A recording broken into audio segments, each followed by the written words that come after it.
I tattoo because I love it, plain and simple. There's no other reason to do it. There's no other reason why I do it. I've been tattooing now for 16 years and got into this business because I thought I would love it, you know, and it's become a business I've fallen in love with, and it's nothing like anything else I've ever done. I was a miscreant. I was a troublemaker, and you know, didn't really much care for school. In school, most of the time, my teachers would complain that all I ever did was draw on my notebooks and on my binders, and that I wasn't paying attention. I was more in high school the outcast, you know, the guy that everybody knew me, and I was always kind of up to no good and kind of causing trouble. Most of my teachers were like, they wanted me to crack down on the books, you know, learning English, learning math, science, you know. They really would kind of give me trouble for drawing rather than helping to motivate me to do more of it. Even my dad, you know, was one of those guys who was like, you know, you got to put more time into your studies rather than, you know, into your drawings and your art and all this other things that you like to do. And, you know, I kind of always used to fight him on it, you know, and fight all of them on it because that's what I like to do, you know. So I always followed my heart and what I like to do. Well, I never finished high school. I ended up leaving high school at about grade 11, so I never finished high school. As far as what I was going to do and worrying about what I was going to do, my dad worried a lot as far as where I was going to go. I was, like I said, I got started getting tattooed at a young age. And I had, I think, 8 tattoos before I ever took my shirt off to show my parents, you know, and so I was already kind of covered in them. And then by the time I hit 16, I had started getting forearm tattoos, and, you know, my dad really had a problem with that. You know, he's like, oh, you're never going to get a job. How are you going to get anywhere, you know, with all these tattoos? And I always said, I don't know. I said, I'm not worried about it. Like, you know, I'll find something. And I was always like a cat. I always found my place to land, you know.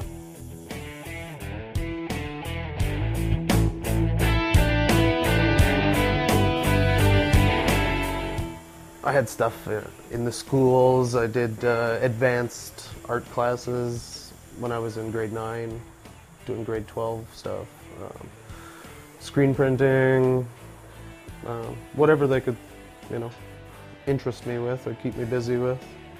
My mom kept trying to tell me to grow up when I wasn't 16 anymore. I'm not, you know, always been heavy metal and loved to live fast.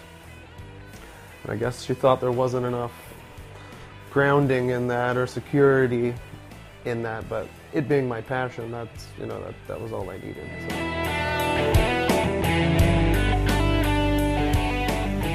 I would phone my parents and I'd let them know, well, I'm going to start tattooing and I want to maybe turn into a tattoo artist and pursue this type of career.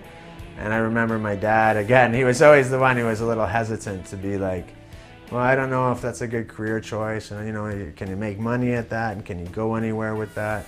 My mom, you know, she just thought it was cool that I found something that I enjoyed and that I was loving to do, rather than, again, getting up, going to work, hating work, driving home, you know, and kind of just not really loving what you do, you know. And I think the most important thing in life, to me, as far as I'm concerned, is finding that thing that you can do for the rest of your life that you love and never really look back, you know. I came to Kingston originally back in 1996, and I did some research on the area, you know, wanted to see what was around and realized, oh, it's got Queens, it's St. Lawrence, you know, all these transient people that come in and out of the city here, I thought was a great city to come and open a studio in. So, you know, I came to the city and opened up and renovated a store right at the corner of Princess and Division Street as well. And finally I got my ticket to open. I went and did all the things that the city had asked, and I got my store open. And I lived in my store for the first year and a half. I didn't have anywhere to live. I didn't have the financial means. I'd blown every penny I had. So I ended up living in the store. And I remember my hours back then were from noon to midnight. And it was like, it was a dream come true to have my store open.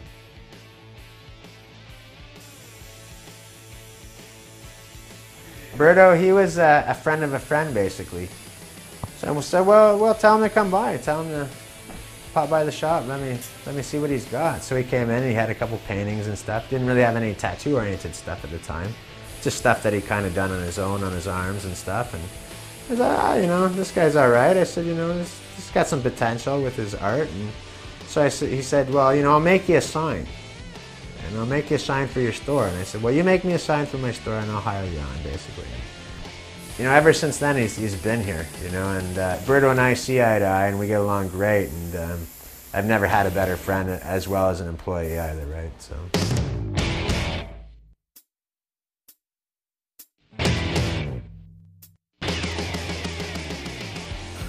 People get tattooed for all kinds of reasons, and whether it's for a joke or something very serious, like a memorial kind of thing, it's more geared to that person. John doesn't have to get that you got a big pink rose and you're a guy, because if you got a pink rose for your mother, it doesn't matter what John thinks about your pink rose. That's a good tattoo for you.